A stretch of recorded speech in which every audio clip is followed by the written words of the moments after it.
Today, I am really excited. We have a special guest, and he is going to dig into a topic that is all over the news. It is something on everyone's minds. It has to do with how we can use it, or are we going to be replaced by it? And I'm talking, of course, about artificial intelligence. Let me tell you about my special guest today, Dr. Ronjon Nag. He is a renowned innovator, entrepreneur, and educator. He has over 40 years of experience in developing AI technologies for smartphones, neural networks, and biotechnology. He's the founder and president of R42 Group, a family office and venture group that invests primarily in AI, biotechnology, and science and supports pre-seed stage companies in their growth journey.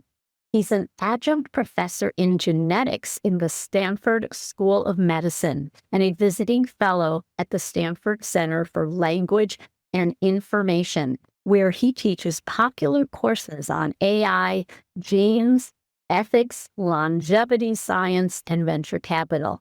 He's a fellow and trustee of the Institute of Engineering and Technology and a lifetime member of the ACM.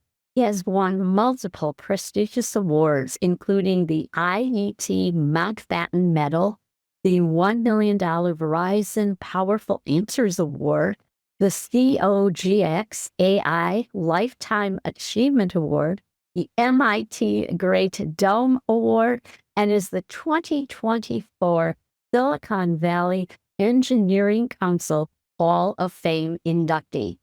He is a founder, an advisor, a board member, and part-time owner of some 100 AI and biotech startups. And he has sold his companies to Apple, BlackBerry, and Motorola. He's passionate about inventing, informing, and investing in the future of humanity. Without further ado, I bring to you my conversation with Dr. Ronjon. Great to have you here. So, how did your career path lead you into the fields of AI and now into healthcare?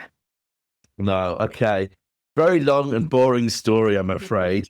My first AI system was basically, at this point, 40 years ago, 1983.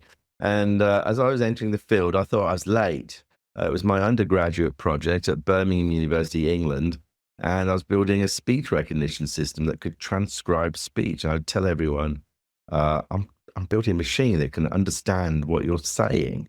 And everyone would just fall off their chair. They said, well, we can't do that. It's the Star Trek stuff. And but let's say, as an engineer, let's start simply. Let's start with telephone digits. And then I went to Cambridge, then went to MIT, then went to Stanford. Interestingly enough, at Stanford, it was not the computer science department, it was not the engineering department, but it was the psychology department. And the clue in the modern AI uses something called neural networks. The word neural was really invented not in the computer science departments around the world, but it was actually in, they actually didn't believe in this technique where we'd model the brain, mathematics of the brain. It had to be done in other departments. At Cambridge, I was in engineering, and at MIT, is at Sloan, the management science department, and then at Stanford, in psychology. And after all that, no one would give me a job, so I had to start companies. And the first one was doing speech and handwriting. Motorola bought that. The second one was sort of crowdsourcing intelligence, really invented the first mobile app store, and BlackBerry bought that. Then the third one was doing back-to-speech dialogue system, and Apple bought that. And then, as after all that, I was just getting older. There's a program at Stanford, and I think also at Chicago, where you're at, Sandra, where the program's popping up, where after you've got a 30-year career, there's a program where you can go back to university and take classes and courses with the 20-year-olds. And so I did that at Stanford. You don't have to be a Stanford alum, but it was a year's tuition fee, not particularly cheap at Stanford, but I went there and I took on the medical school courses. and all the human biology courses, genomics, genetics. And I took so many. After a while, they made me a professor in medicine, even though I'm really an engineer. I'm really an electrical engineer. But I teach AI. I teach AI for medicine. And that's how I started merging AI and medicine, AI and longevity science.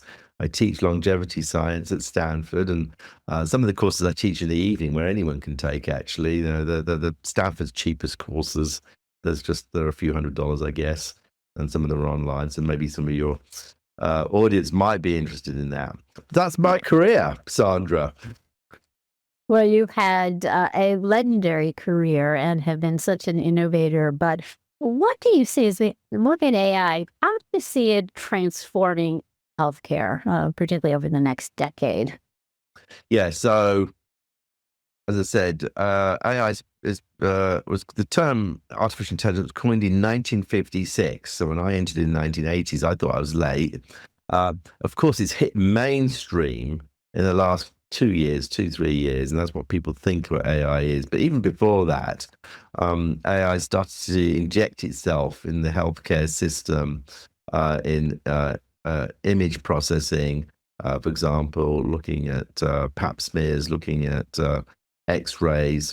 Famously, some pundits have said, I used to have computer scientists who used to tell their relatives, young relatives, if nieces and children, it's okay to go into medicine, but don't go into radiology because it's just all going to be done by computers. Now, having said that, there's basically no radiologists that have been replaced yet. And in fact, there's a shortage of radiologists because people are afraid to go into the field. And so their salaries have actually gone up by repute. And you start to see it in the imaging first. That's already sort of happening, definitely.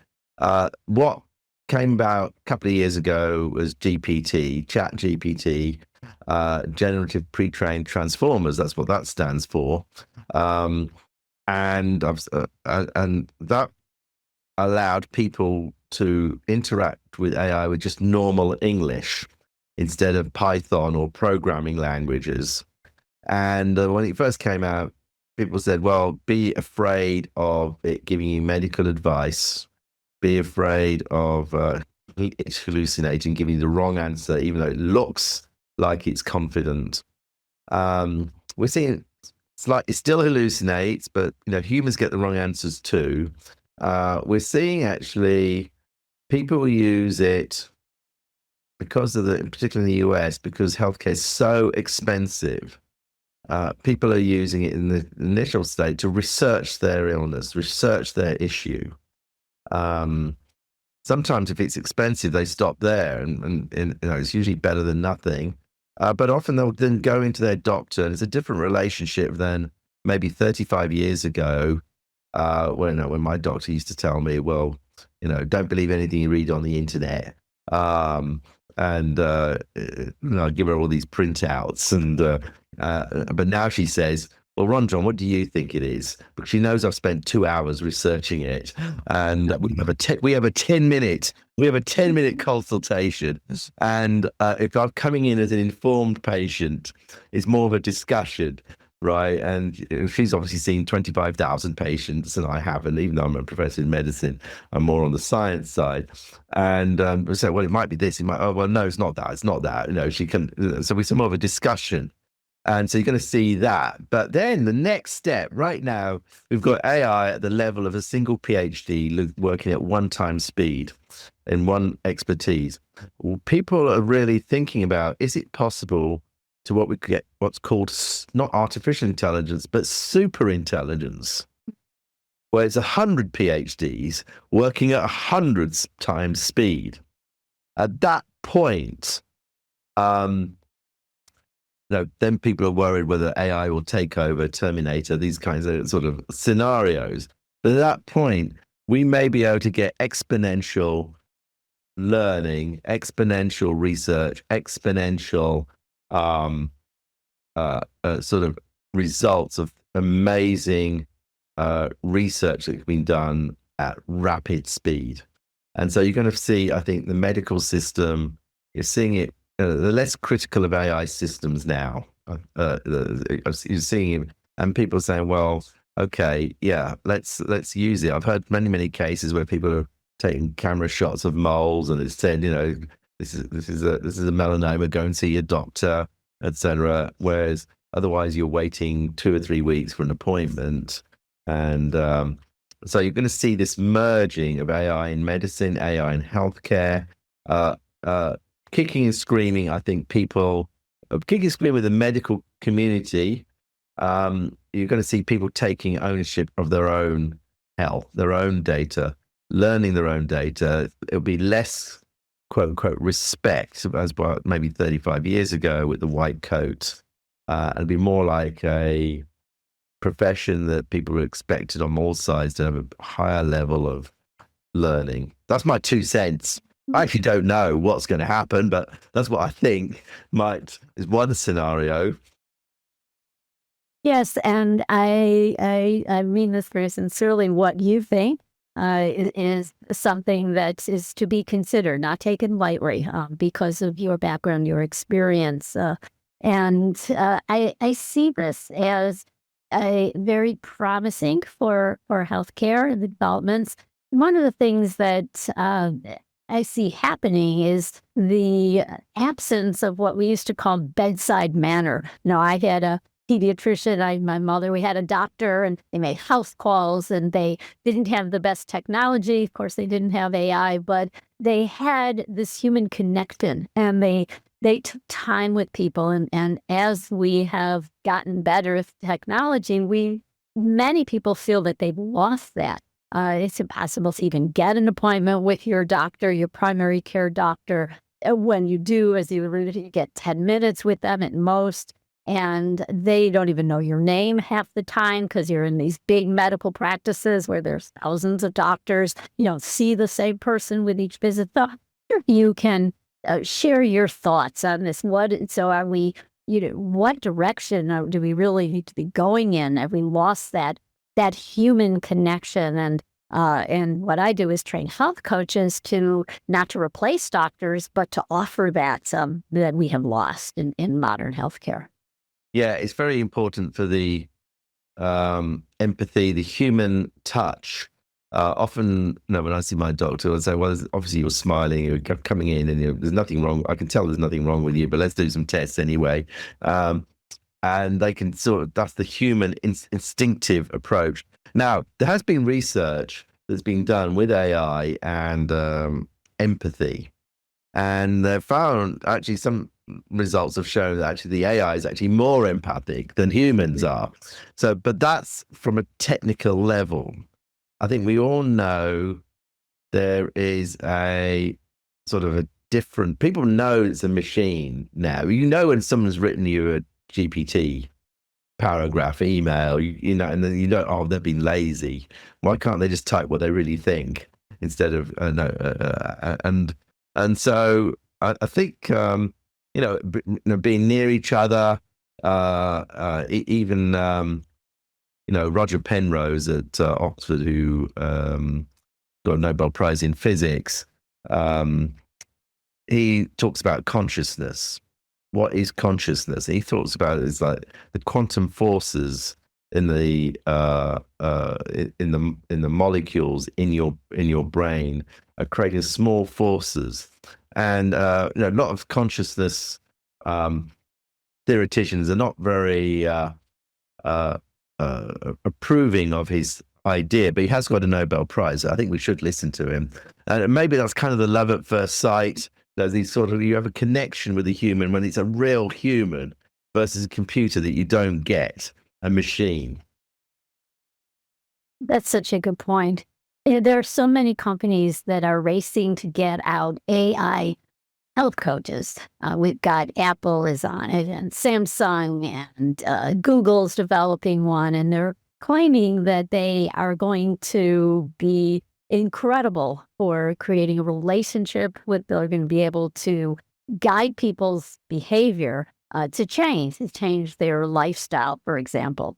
And I just was wondering your thoughts about this, because we've got a lot of our listeners who are health coaches who've been thinking, whoa, is there going to be a role for me in the future? Will I be replaced by an AI health coach where someone can just get alerts throughout the day or engage in conversation with the AI as opposed to working with a real coach? Well, I think it's going to be a very crowded area because engineering wise, it's not that hard to do to build a health coach system at this point. Even we have one at R42, that's my organization, which we're building. But here's the thing: I think there are other domains as well, like physical trainers. You can just go on YouTube and learn what exercise to do. You can. I used to be quite critical of the wearables because I'd wear it for 3 months and put it in a drawer. But then now I'm less critical because it nudges you to do the right thing.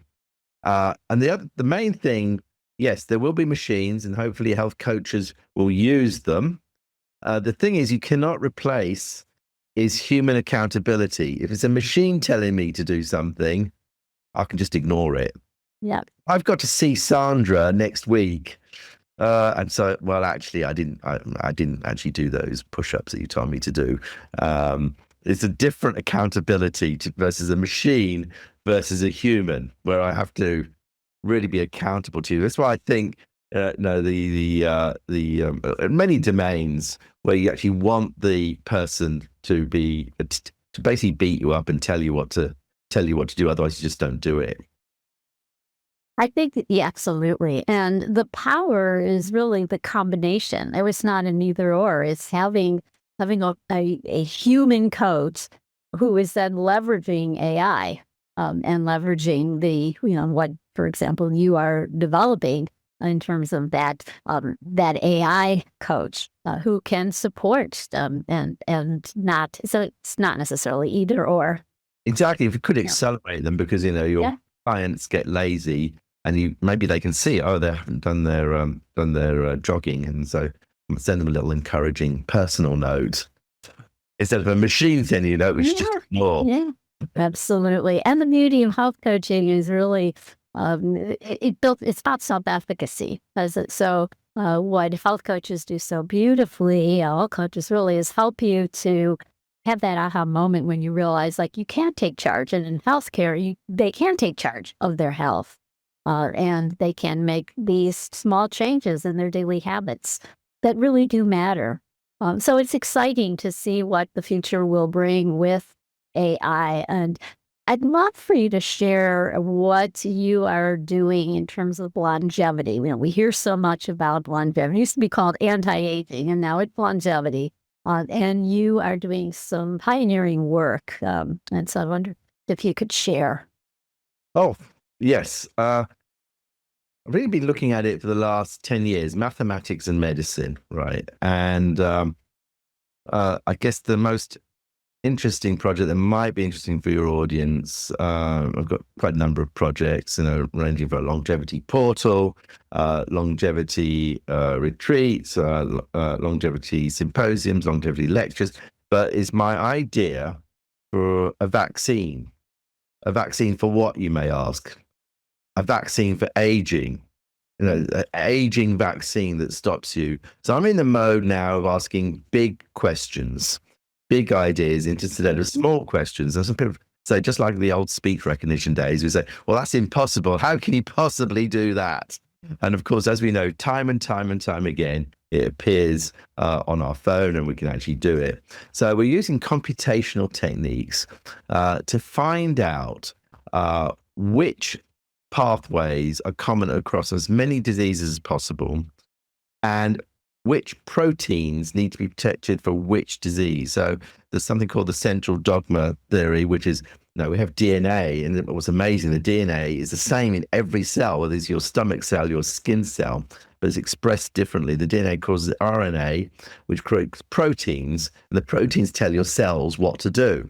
The problem is, as you age, those proteins get corrupted, and the immune system needs to really protect it. And that's what we're trying to do computationally, use peptides to protect the proteins, but without harming our regular cells. So that's a project I've been working on, and much longer theory, but in a nutshell, it's kind of an elevator sort of speech on how that might work. Wow, that is absolutely fascinating.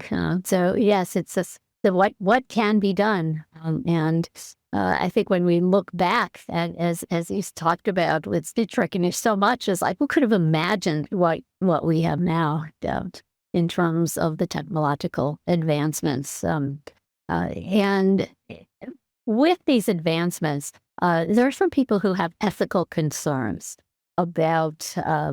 AI in healthcare or, as we go further in terms of longevity. So you can comment and share your thoughts about that.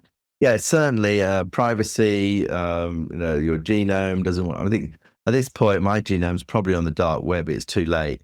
Too late for me. The 23andMe, we got hacked. Yeah. No, Me too. I didn't even bother downloading it because I thought it was on the dark web already. Too late. Now, I think I'm on the mode. People are worried about it, and they should be concerned in the context of many other things that you might have, your bank account, your passport, etc. I would say I don't think I know of any particular example where anyone's being harmed by their genome being out there. I think there's a couple of criminals that have been caught from them, being traced back from relatives and the like. But I think it should be more sort of carrot and stick, right? So, example, if everyone uploaded their genome, we could make a lot more progress. So that's on the genome side. Then there's the sort of ethics side, other ethics sides in terms of, can a machine give you the right answer? Can you devolve your responsibility? Can a doctor or a nurse devolve their responsibility to a machine? That's why often the FDA, not often, the FDA states there has to be a human in the loop who gives the final prescription, the final word. The problem is when people get lazy. We see this in the autonomous driving world where people have just, in the trials, sometimes, unfortunately, people have just been reading the newspaper and they run someone over by accident, unfortunately. So people just get lazy. I think that with whether this preoccupation of data, my person, it might be a bit controversial, but you want to know my opinion, it may be overdone. I think we could cure a lot more things if we just had it out there. And there are lots of other things where we have data problems, and people should be cognizant of it, but not overbearing on the concept. Yeah, I agree. I think that looking at it as in terms of privacy, and certainly when the health coaches are keep records private, for example. But I'm personal. I agree. My 23andMe's out there, and yeah, I mean, I'd rather have my data out there with lots of scientists working on it than keeping it to myself. That is working on. Right. Absolutely, yeah. So if you don't mind getting personal, what are there's so much out there with AI, and people get overwhelmed, and most people I'm 75, and I know people, my contemporaries, they don't use ChatGPT. They may have heard of it. I was giving a talk a few months ago, and I said, so hands who used, and nobody, and these were people who were my contemporaries. So, but where do you see personally, what are some of the things that you turn to in terms of personal use, or you think would be helpful for others to use, that in terms of the what's out there that's really exciting about some of these systems? Yeah, so about 25% of the population have actually used it. 75% have not. And I know extreme users who use it 120 times a day.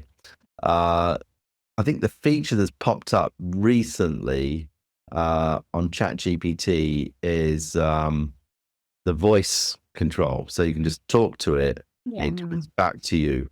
And you can talk about it, I mean, I use it as a sort of an intellectual partner now. Any problem, in my field, there's all these gobbledygook words popping up, and I don't want to look stupid, so I go to do cloud or GPT and ask these questions. What do these words mean? What is a peptide? Yes, let's see. What's an epitrope? What is an epitrope? How does it work? Right, and then I'd upload science decks or science essays into one of these things, and please explain to me in simple language as if I am 15 years old what it's trying to say.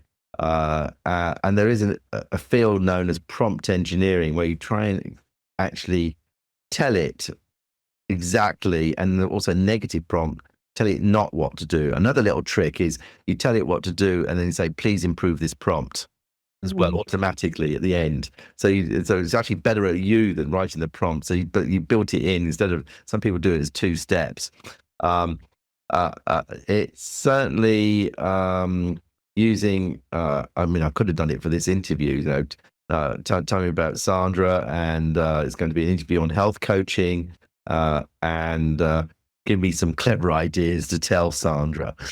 Maybe I'm doing that right now while you're waiting. But anyway, it's if you use it every day, contrary to popular opinion, people will say it makes you less lazy, less creative. You're divorcing your brain. I think it can make you more creative, more interesting, more able to win friends and influence people.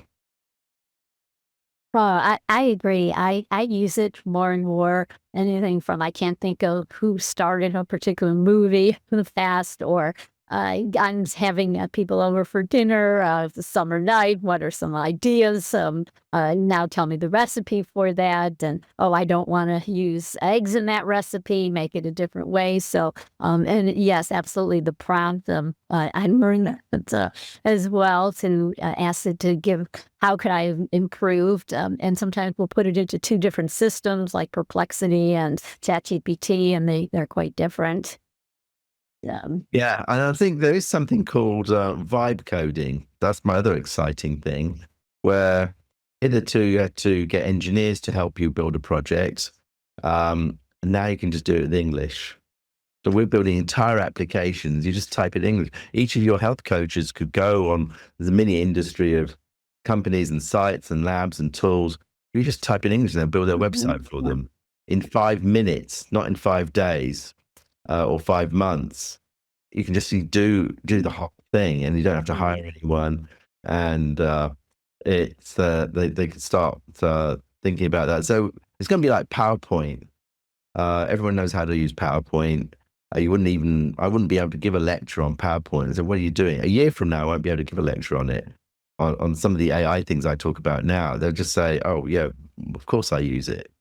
Like the internet, we don't even talk about the internet anymore. But when it first came out in the mainstream, which was in the late 90s, people were shocked. Yeah. Well, I was playing around just before our interview. I thought, I wonder if I asked ChatGPT. I'm going to be interviewing Ronjon Nag, and what would be some good questions to ask him? And came up with some good ones. This one, do you see a time when AI could help scale personalized health coaching to more people? Or can health coaches leverage AI to use it without losing the human connection so critical to coaching? So, pretty good job. Those coming up with things. Yeah, it's definitely. They can save lots of time if they jump in. It's not frightening anymore. I teach a course, but there's lots of other courses. And you can build things. It's not just using it. I think right now people are using, interacting with, like the way you said. But you can build your own, Sandra. You can build your own thing, and you can actually do it yourself. You don't need to hire any engineers. Now, that's worrying for engineers, actually. But again, it's the same kind of thing. You'll need people to guide you in what you do. If you want to scale it, you're going to need, if 1 billion people start using it, you need more help with that. But if you get, each health coach could almost build their portal just for themselves. if they and put their own flavor. Or my expectation is there's probably somebody will, maybe your organization will do it. We'll have a health coach portal that they can sort of add on to and put their own screen and their picture and all these kinds of things. But that's something you could do without, instead of $100,000 project in a year, it's probably $100 project in 2 weeks, right? So that's the revolution that's happening. We're all going to be inventors, all going to be, and so generate creativity in yourself. That's one of the other recommendations. Pretty young people, when their brains are still plastic, up until 25, they weren't worried about jobs. That's what I hear from that generation, the current 20-year-old generation. And I say, well, put yourself in creativity scenarios out of your comfort zone, right? And do something you haven't done, and learn how to be inventive and creative, because that's where we have the thing on top of AI. That's how we can beat AI systems. This has been such a fascinating discussion. Ronjon, if listeners want to learn more about your work, where should they go? Where can they find you? They can go to www.r42group.com. That's my organization. It's a venture firm. It's an institute. They can just Google me, Ronjon Nag, and Stanford. They courses should pop up. And of course, they can email me, ronjon@stanford.edu. Well, thank you. Thank you so much. This has been a fascinating discussion. Thanks for being with us. Thank you, Sandra. Thank you for having me.